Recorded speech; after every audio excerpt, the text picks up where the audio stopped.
Работнікі Цэнтра дадатковай адукацыі дзяцей і моладзі «Маяк» горада Мінска з задавальненнем чытаюць творы беларускіх аўтараў.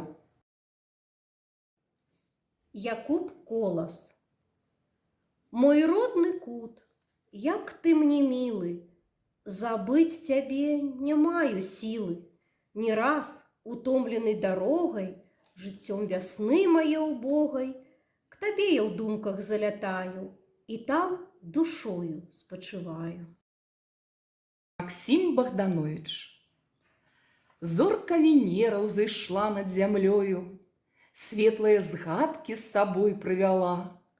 Помніш, калі я спаткаўся з табою, зорка Венера ўзышла.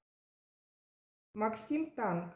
Простае шчасце людское, так, як і наша з табою, пэўна, складаецца з солі, з хлеба, сабранага ў полі, з поту, з дарожнага пылу, з роднага небасхілу. Каб з чаго іншага скласці, дык ці б было яно шчасцем? Егор Барадулін. Трэба дома бываць часцей, трэба дома бываць не госцем, каб душою не ачарствець, каб не страціць святое штосьці. Алесь Пісьмянкоў.